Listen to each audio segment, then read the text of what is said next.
നമുക്ക് ഇന്ന് പോൽക്കാലത്ത് ചിന്തിക്കായിട്ടൊരു ഭേദവാഹം വായിക്കും. അതിനായിട്ട് എബ്രായ ലേഖനം 12-ാം അധ്യായത്തിന്റെ 3-ാം വാക്യം നമുക്ക് വായിക്കാം. The book of Hebrews chapter 12 verse 3. നിങ്ങളുടെ ഉള്ളിൽ ക്ഷീണിച്ചു മടുക്കാതിരിപ്പാൻ പാപികളാൽ തനിക്ക് നേരിട്ട് ഇങ്ങനെയുള്ള വിരോധം സഹിച്ചവനെ ധ്യാനിച്ചുകൊള്ളുവിൻ. നമ്മൾ അതിൻ്റെ മുകളിലുള്ളതായ വാക്യങ്ങൾ നമ്മൾ വായിക്കുമ്പോൾ, ആകയാൽ നാം സാക്ഷികളുടെ ഇത്ര വലിയൊരു സമൂഹം നമുക്ക് ചുറ്റും നിൽക്കുന്നത് കൊണ്ട് സകല ഭാരവും മുറുകെ പെട്ടെന്ന് പാപം വിട്ട് നമുക്ക് മുമ്പിൽ വെച്ചിരിക്കുന്ന ഓട്ടം സ്ഥിരതയോടെ ഓടുക. വിശ്വാസത്തിൻ്റെ നായകനും പൂർത്തിവരുത്തനുമായ യേശുവിനെ നോക്കുക. അതിനുശേഷമാണ് നമ്മൾ വായിച്ചതായ വാക്യം കടന്ന് വരുന്നത്. നമുക്ക് മുമ്പ് ഓട്ടം ഓടി തികച്ചതായ ഭക്തന്മാരെ നമുക്ക് ദൈവത്തിന്റെ വചനത്തിൽ കാണുവാനായിട്ട് സാധിക്കുന്നുണ്ട്. ഇവിടെ പറയുന്നത് അവരെ നമ്മൾ മാതൃക ആക്കുക. നമുക്ക് മുമ്പ് ഓട്ടം ഓടി തികച്ചതായ ദൈവത്തിന്റെ വചനത്തിൽ പറയുന്ന ഭക്തന്മാര് നമുക്കൊരു മാതൃകയാണ്. അവരെ നമ്മൾ മാതൃക ആക്കണം. രണ്ടാമത് പാപവും ഭാരവും നമ്മൾ ഉപേക്ഷിക്കണം. മൂന്നാമത് യേശുവിനെ നമ്മൾ നോക്കണം. ഈ 3 കാര്യങ്ങൾ നമ്മൾ ചെയ്താല് തീർച്ചയായിട്ടും നമ്മുടെ ക്രിസ്ത്യ ജീവിതത്തില് നമ്മൾ പരാജയപ്പെടുകയില്ല, നമ്മൾ ക്ഷീണിക്കുകയില്ല. നമുക്ക് മുന്നോട്ട് ഓടി ഹല്ലേലൂയ കർത്താവ് ആഗ്രഹിക്കുന്ന രീതിയിൽ ആ ഫിനിഷിംഗ് പോയിന്റ് വരെ ഓടി നമ്മുടെ ഓട്ടം നമുക്ക് തികയ്ക്കുവാനായിട്ട് സാധിക്കും. നിങ്ങളുടെ ഉള്ളില് ക്ഷീണിച്ച് മടുക്കാതിരിപ്പോൾ ക്ഷീണിച്ച് പോകുവാനായിട്ട് വളരെ സാധ്യതയുണ്ട്. നമ്മൾ പ്രത്യേകിച്ച് എബ്രായ ലേഖനം നമ്മൾ വായിക്കുമ്പോൾ ഒത്തിരി മുന്നറിയിപ്പുകൾ തരുന്നതായ ഒരു ലേഖനമാണ് ഈ എബ്രായ ലേഖനം.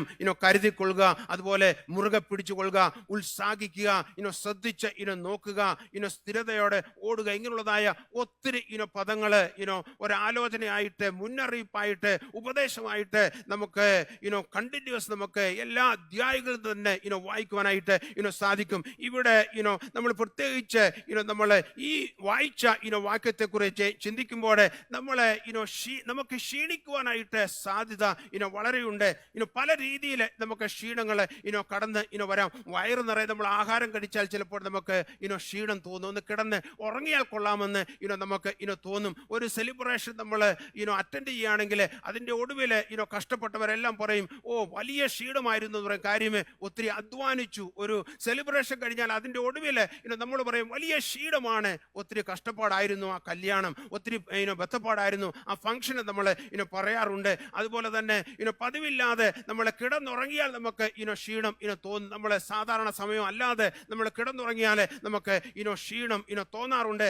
പലപ്പോഴും എന്തുവാണ് നമ്മൾ പല രീതിയിൽ നമ്മളെ ക്ഷീണിപ്പിക്കുന്നതായ സാഹചര്യങ്ങളെ നമ്മൾ ഈ ലോകത്ത് ജീവിക്കുമ്പോൾ നമ്മളെ മടുപ്പിക്കുന്നതായ, നമ്മളെ തളർത്തുന്നതായ സാഹചര്യങ്ങളെ കടന്ന് വരാം. എന്നാൽ ഇവിടെ എബ്രായ ലേഖനം നമ്മൾ വായിക്കുമ്പോൾ അവിടെ ഭക്തനായ പൗലോസ് പറയാണ്, നിങ്ങളെ ക്ഷീണിക്കാതെ ഇരിക്കുവാനായിട്ട് എന്ത് ചെയ്യണമെന്ന് ചോദിച്ചു കഴിഞ്ഞാൽ നിങ്ങൾക്ക് വേണ്ടി കഷ്ടം സഹിച്ചതായ, നിങ്ങൾക്ക് വേണ്ടി അപമാനം സഹിച്ചതായ ആ കർത്താവിനെ ഓർത്തുകൊള്ളുവാൻ പറയുന്നത് നമുക്ക് കാണുവാൻ സാധിക്കുന്നുണ്ട്. മടിപ്പിക്കുന്നതായ ശത്രു ഉണ്ട് എന്നുള്ളത് ഒരു യാഥാർത്ഥ്യമാണ്. എപ്പോഴും ശത്രു 24 hours എന്തുവാണ്, ദൈവമക്കളെ മടിപ്പിക്കണം, അല്ലെങ്കിൽ അവരെ തളർത്തണം.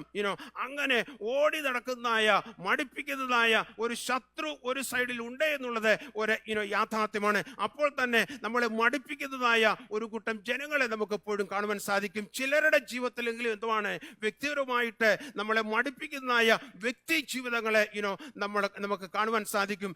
എന്നാൽ പ്രിയമുള്ളവരെ, ആര് മടുപ്പിച്ചു കഴിഞ്ഞാലും, എത്ര ശത്രു മടുപ്പിച്ചു കഴിഞ്ഞാലും, ഒരു ദൈവത്തിന്റെ ചുമതലയാണ് നമ്മളെ മടുപ്പിക്കുന്നതായ ആ ശത്രുവിനെ ഹല്ലേലൂയ അതിന്മേൽ ജയം പ്രാപിച്ചുകൊണ്ട് നമ്മൾ മുന്നോട്ട് ഓടേണം. കർത്താവ് അതാണ് നമ്മളെ കുറിച്ച് ആഗ്രഹിക്കുന്നത്. ഞാൻ എപ്പോഴും പറയാറുണ്ട്, പാഷൻ നമ്മുടെ കർത്താവിനുള്ളതായ സ്നേഹവും പാഷനും കില്ല് ചെയ്യുന്നതായ വ്യക്തി ജീവിതങ്ങള് സഭയിൽ നിന്ന്, കൂട്ടുകാരിൽ നിന്ന്, വർക്ക് പ്ലേസിൽ നിന്നൊക്കെ എഴുന്നേറ്റ് വരുവാനായിട്ട് എപ്പോഴും സാധ്യതയുണ്ട്. എന്നാൽ ഒരു ദൈവം എന്തുവാണ്, അങ്ങനെയുള്ളതായ വ്യക്തികളെ എന്തുവാണ് നമ്മൾ മനസ്സിലാക്കി അവരോട് ഇടപെടുക, അല്ലെങ്കിൽ അവരിൽ നിന്ന് ഓടിപ്പോകണമെങ്കിൽ ഓടിപ്പോവുക, നോ പറയേണ്ടത് നോ പറയുക, വലിയ ഹല്ലേലൂയ അതിൽ ചെന്ന് ചാടാതെ എന്തുവാണ് നമ്മളെ ക്രമീകരണങ്ങൾ ചെയ്തു കഴിഞ്ഞാൽ എന്തുവാണ് തീർച്ചയായിട്ടും നമുക്ക് മടുക്കാതെ അല്ലെങ്കിൽ ക്ഷീണിക്കാതെ മുന്നോട്ട് പോകുവാനായിട്ട് ഇടയായിത്തീരും. അതുകൊണ്ടാണ് പറഞ്ഞത് സാക്ഷികളുടെ വലിയൊരു സമൂഹം ഓടി തികച്ചതായ ഒരു വലിയ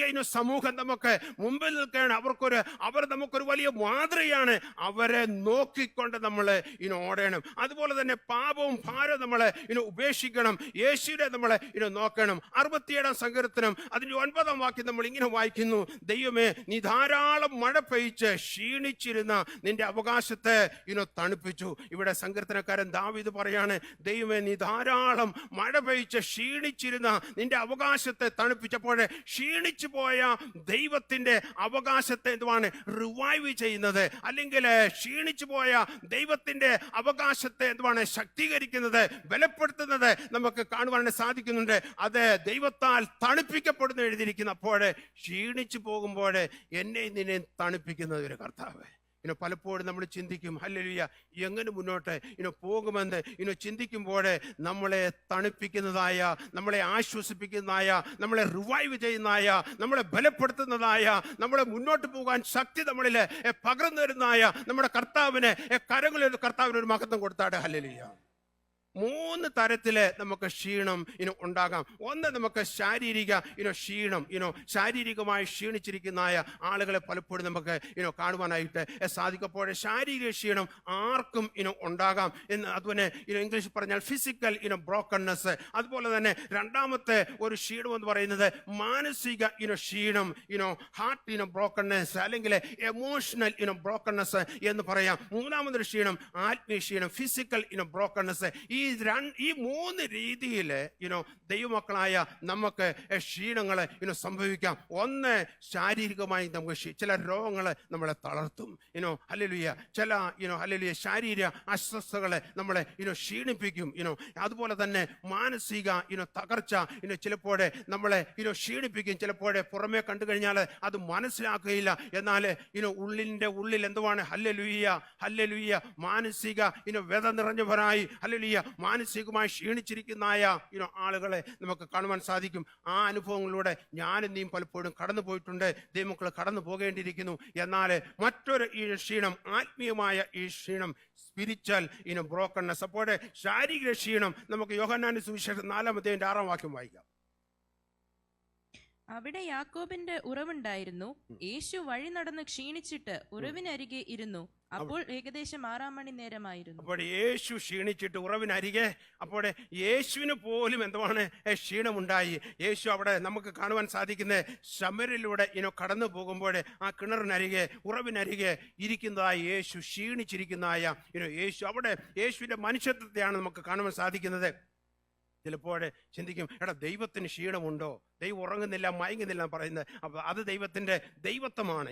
എന്നാൽ മനുഷ്യത്വത്തെക്കുറിച്ച്, ദൈവത്തിന്റെ മനുഷ്യത്വത്തെക്കുറിച്ച് ചിന്തിക്കുമ്പോൾ ക്ഷീണം അനുഭവിച്ച കർത്താവ്, ഹല്ലേലൂയ, ലാസറിന്റെ വീട്ടിൽ ചെന്ന് എന്തുവാണ് കണ്ണുനീർ വാർത്തു കരഞ്ഞതായ യേശുവിന്റെ മനുഷ്യത്വത്തെ നമുക്ക് അവിടെ കാണുവാനായിട്ട് സാധിക്കുന്നുണ്ട്. അവന് ക്ഷീണം അനുഭവിച്ചത് കൊണ്ട് എൻ്റെ നിന്റെ ക്ഷീണം കർത്താവിന് അറിയാം. അവൻ ക്ഷീണം അനുഭവിച്ചതിനാൽ എൻ്റെ നിന്റെ ക്ഷീണം അറിയുന്നതായ ഒരു കർത്താവുണ്ട്. കരങ്ങളുത്തി കർത്താവിന് ഒന്ന് മഹത്വം കൊടുത്താട്ടെ. ഇവിടെ റോമാലേഖനം 4-ാം അധ്യായത്തിന്റെ 19-ാം വാക്യം വായിക്കുമ്പോൾ ഇങ്ങനെയാണ് അബ്രഹാമിനെ കുറിച്ച് എഴുതിയിരിക്കുന്നത്. അവൻ ഏകദേശം 100 വയസ്സുള്ളവനാകിയാൽ തൻ്റെ ശരീരം നിർജീവമായി പോയതും സാറയുടെ ഗർഭപാത്രത്തിന്റെ നിർജീവത്വം ഗ്രഹിച്ചിട്ടും വിശ്വാസത്തിൽ ക്ഷീണിച്ചില്ല. അവിടെ അബ്രഹാമിനെ കുറിച്ച് പറയാണ്, പ്രായം മുന്നോട്ട് പോയി 100 വയസ്സായി, സാധ്യതയൊന്നുമില്ല. രണ്ടുപേർക്കും ശാരീരിക അസ്വസ്ഥതയും ക്ഷീണവുമാണ്. എന്നാൽ ഹല്ലേലൂയ, ഇവിടെ അവരെ എങ്ങനെയാണ് അവരിൽ സംഭവിച്ചില്ല? വിശ്വാസത്തിൽ അവരെ ക്ഷീണിച്ചില്ല. അവർക്ക് ശാരീരിക ക്ഷീണം ഉണ്ടായിരുന്നെങ്കിൽ തന്നെയും വിശ്വാസത്തിൽ അവർ ക്ഷീണിക്കാതെ ഇരുന്നുവെന്ന് നമുക്ക് കാണുവാനായിട്ട് സാധിക്കുന്നുണ്ട്. രണ്ടാമത്തെ ക്ഷീണം നമ്മൾ പറഞ്ഞല്ലോ, മാനസിക ക്ഷീണം. സംഖ്യാപുസ്തകം 21-ാം അധ്യായം അതിന്റെ 4-ാം വാക്യം വായിക്കുമ്പോൾ ഇസ്രായേൽ മക്കൾ വെച്ച് പറയുന്നുണ്ട്. വായിച്ചാട്ടെ, 21-ന്റെ 4-ാം വാക്യം. പിന്നെ അവർ ഏദോം ദേശത്തെ ചുറ്റിപ്പോകുവാൻ പോർ പർവ്വതത്തിങ്കൽ നിന്ന് ചെങ്കടൽ വഴിയായി യാത്ര പുറപ്പെട്ടു.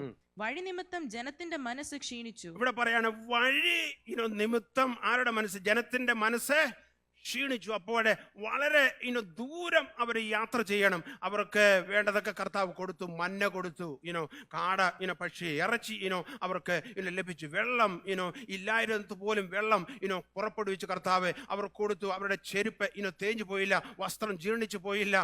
മേഘസ്തംഭം അഗ്നിസ്തംഭം എല്ലാം കർത്താവ് അവർ കൊടുത്ത് അവരുടെ യാത്രയിലേക്ക് കർത്താവ് അവരെ സഹായിച്ചു, അനുഗ്രഹിച്ചു. എന്നാൽ അവർ പറയാണ്, ഞങ്ങളുടെ വഴി നിമിത്തം ജനത്തിന്റെ മനസ്സെന്തുവാണ് ക്ഷീണിച്ചു. അവരുടെ ആരോഗ്യമുണ്ട്, അവർ നടക്കുന്നുണ്ട്, എന്നാൽ അവരുടെ മനസ്സിനൊരു ക്ഷീണം. കാര്യം എത്ര യാത്ര ചെയ്തിട്ടും എന്തുവാണ് അങ്ങോട്ട് എത്തുവാനായിട്ട് സാധിക്കണം. അപ്പോഴേ വഴി നിമിത്തം അവരുടെ മനസ്സ് ക്ഷീണിച്ചു എന്ന് കാണുവാൻ സാധിക്കുന്നുണ്ട്. നെഹമ്യാവിന്റെ പുസ്തകം 2-ാം അധ്യായം അതിന്റെ 2-ാം വാക്യം വായിക്കുമ്പോൾ അവിടെ രാജാവ് നെഹമ്യാവിനോട് ചോദിക്കുന്ന ഒരു ചോദ്യമുണ്ട്. പാനപാത്രവാഹനായി, അതുപോലെ നമുക്കറിയാം 1-ാം അധ്യായം നമ്മൾ വായിക്കുമ്പോൾ നെഹമ്യാവിന്റെ ജോലി തന്നെ അതായിരുന്നു. അപ്പോൾ അതിന്റെ 2 വായിക്കാം, ഒന്ന് വായിച്ചാൽ. രാജാവ് എന്നോട്, നിന്റെ മുഖം വാടിയിരിക്കുന്നത് എന്ത്? നിനക്ക് ദീനമൊന്നുമില്ലല്ലോ. അപ്പോൾ ഇവിടെ രാജാവ് ചോദിക്കുകയാണ്, നെഹമ്യാവേ, നിന്റെ മുഖം എന്തുമാണ് വാടിയിരിക്കുന്നത് എന്ത്? നിനക്ക് ദീനമൊന്നുമില്ല. അപ്പോഴേ നിനക്ക് ദീനം അസുഖമൊന്നുമില്ല, ഒരു ശാരീരിക അസ്വസ്ഥതയല്ല നിനക്ക്, എന്നാൽ ഇത് മനോവേദനയല്ലാതെ മറ്റൊന്നും അല്ല എന്ന് രാജാവ് തന്നെ പറയുന്നു. അപ്പോൾ മാനസിക വേദനയാണ് നിനക്ക് ശാരീരിക പ്രശ്നമല്ല നിന്റെ എന്ന് നെഹമ്യാവിനോട് ആര് പറയുന്നു? രാജാവ് പറയുന്നു. അതിന് മറുപടി 2:3 നെഹമ്യാവ് പറയുന്നു. 2:3 വായിച്ചാട്ടെ. അപ്പോൾ ഞാൻ ഏറ്റവും ഭയപ്പെട്ട് രാജാവിനോട്, രാജാവ് ദീർഘായുസുള്ളതായിരിക്കട്ടെ, എന്റെ പിതാക്കന്മാരുടെ കല്ലറകൾ ഉള്ള പട്ടണം ശൂന്യമായും അതിന്റെ വാതിലുകൾ തീ കൊണ്ട് വെന്തും കിടക്കെ എന്റെ മുഖം വാടാതെ ഇരിക്കുന്നത് എങ്ങനെ? തന്റെ മുഖം വാടിയിരിക്കുന്നത് തന്റെ മാനസിക സംഘർഷം കൊണ്ടാണ്. കാര്യം തൻ്റെ ഫോർഫാദേഴ്സ് പണിതായ യെരൂശലേം ദേവാലയത്തിന്റെ മതിലുകളെല്ലാം ഇടിഞ്ഞു പൊളിഞ്ഞ് കിടക്കുകയാണ്. അനേക വർഷങ്ങളായി ഇടിഞ്ഞു പൊളിഞ്ഞ് കിടക്കുന്നതായ മതിലുകളെ അതിനെ കണ്ടുകൊണ്ട് മാനസികമായി എന്തുമാണ് തകർക്കപ്പെട്ട് ഇരിക്കുകയാണ്. കാര്യം നെഹമ്യാവിന് നല്ല ജോലിയുണ്ട്, കൊട്ടാരത്തിലാണ് താമസിക്കുന്നത്, നല്ല ആഹാരമുണ്ട്, ശാരീരികമായി പുഷ്ടിയൊക്കെ തനിക്ക് കാണും. എന്നാൽ മാനസികമായി തന്നെ അത് വളരെ പിളിച്ച് കുലുക്കി. അതുകൊണ്ടാണ് രാജാവ് തന്നെ പറയുന്നത്, ഇത് നിനക്ക് ശാരീരിക പ്രശ്നമൊന്നുമല്ല, നിന്റെ മനോവേദനയാണ്, നിനക്ക് മാനസിക പ്രയാസമാണ് എന്ന് രാജാവ് തന്നെ പറയുന്നത് നമുക്ക് കാണുവാനായിട്ട് സാധിക്കുന്നുണ്ട്. അതുപോലെ തന്നെ മറ്റൊരു ക്ഷീണം ഞാൻ പറഞ്ഞല്ലോ, ആത്മീയമായി നമുക്ക് ക്ഷീണം ഉണ്ടാകാം, മാനസികമായി നമുക്ക് ക്ഷീണം ഉണ്ടാകാം, ശാരീരികമായി നമുക്ക് ക്ഷീണം ഉണ്ടാകാം, ആത്മീയമായി ക്ഷീണം ഉണ്ടാകാം. യെശയ്യാവിന്റെ പുസ്തകം 40-ാം അധ്യായം അതിന്റെ 30-ാം വാക്യം വായിക്കുമ്പോൾ ഇങ്ങനെയാണെന്ന് വായിച്ചാട്ടെ. ബാല്യക്കാർ ക്ഷീണിച്ച് തളർന്നു പോകും, യൗവനക്കാരും ഇടറി വീഴും. എങ്കിലും യഹോവയെ കാത്തിരിക്കുന്നവർ ശക്തിയെ പുതുക്കും. അവർ കഴുകന്മാരെ പോലെ ചിറകടിച്ചു കയറും. അവർ തളർന്നു പോകാതെ ഓടുകയും ക്ഷീണിച്ചു പോകാതെ നടക്കുകയും ചെയ്യും. അപ്പോൾ ഇവിടെ ഈ ക്ഷീണിക്കുന്ന കൂട്ടരെ കുറിച്ച് പറയുമ്പോൾ ബാല്യക്കാർ ക്ഷീണിക്കും, യൗവനക്കാർ ക്ഷീണിക്കും. അപ്പോൾ ഈ ക്ഷീണിക്കുന്നതിന് എന്തുവാണ്? പ്രായക്കുറവ് വിഷയമല്ല. അതുപോലെ ജോലിയോ അല്ലെങ്കിൽ ഞാൻ ഇന്ന ഭവനത്തിൽ നിന്ന് കടന്നു വന്ന ആളാണ്, അല്ലെ ഇന്ന വീട്ടുകാരനാണ്, അതുകൊണ്ട് എനിക്ക് ക്ഷീണം വരത്തില്ല എന്ന് പറയാൻ സാധിക്കില്ല. അല്ലെങ്കിൽ ഞാൻ ഇന്ന രാജ്യക്കാരനാണ്, അതുകൊണ്ട് എനിക്ക് ക്ഷീണം വരത്തില്ല എന്ന് പറയാൻ സാധിക്കുക. അല്ലെങ്കിൽ എനിക്ക് വലിയ പൊസിഷനും ഒക്കെ ഉള്ള ആളാണ്, അതുകൊണ്ട് എന്നെ ക്ഷീണിപ്പിക്കാനായിട്ട് ഒന്നിനും സാധിക്കയില്ല എന്ന് പറയുവാൻ സാധിക്കും. ഇവിടെ പറയാണ്, ബാല്യക്കാർ ക്ഷീണിച്ച് തളർന്നു പോകും, യൗവനക്കാര് ഇടറി വീഴും. എങ്കിലും യഹോവയെ കാത്തിരിക്കുന്നവർ ശക്തിയെ പുതുക്കും. അവർ കഴുകന്മാരെ പോലെ ചിറകടിച്ച് കയറും. അവർ തളർന്നു പോകാതെ ഓടുകയും ക്ഷീണിച്ചു പോകാതെ നടക്കുകയും ചെയ്യും. ആർക്കും ക്ഷീണം സംഭവിക്കാം. ഹല്ലേലൂയ. ഇവിടെ നമ്മൾ വീണ്ടും യെശയ്യാവിന്റെ 40-ാം അധ്യായം അതിന്റെ 29-ാം വാക്യം വായിക്കാം.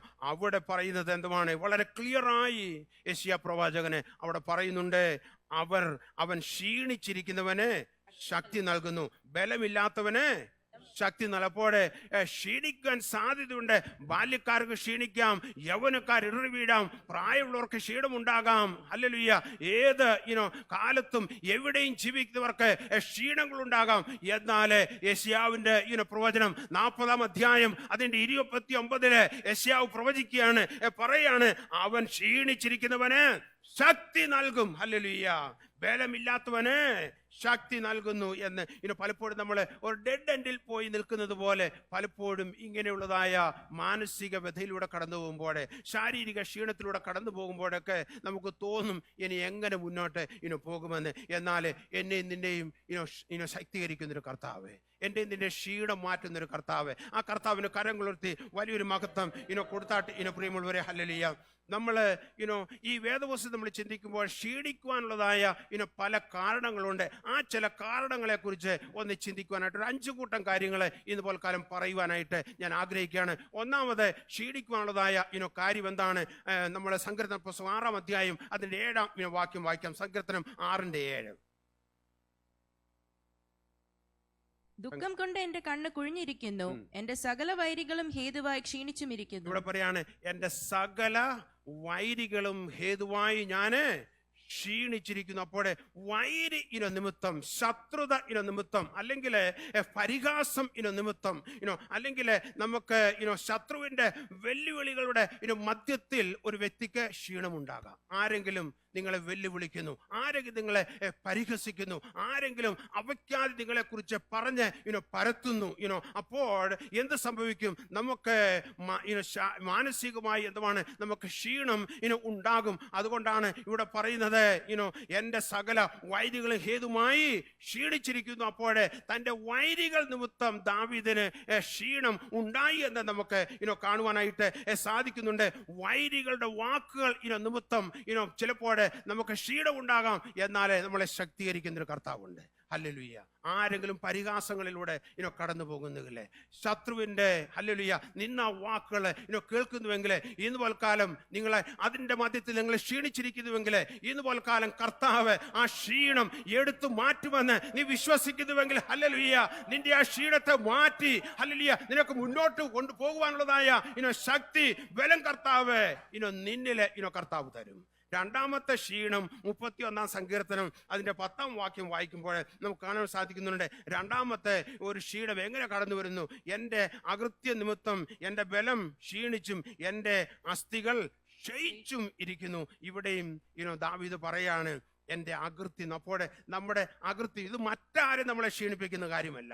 ചിലപ്പോൾ മറ്റു ചിലരുടെ വാക്കുകൾ കൊണ്ട് എനിക്ക് നിനക്കും ക്ഷീണം തട്ടാം, ക്ഷീണം സംഭവിക്കാം, നമ്മൾ തളർന്നു പോകാം. ചില വാക്കുകൾ കേട്ട് കഴിഞ്ഞാൽ എന്താണ്, നമ്മുടെ തളർന്നു പോകുന്ന പോലെ നമ്മൾ തോന്നും. കാര്യം, നമ്മൾ ആത്മാർത്ഥമായി പ്രവർത്തിച്ചു, ആത്മാർത്ഥമായി ചില കാര്യങ്ങൾ ചെയ്തു, ആത്മാർത്ഥമായി കർത്താവിനെ സേവിക്കുന്നു, ഒരു ദോഷവും ചെയ്യുന്നില്ല.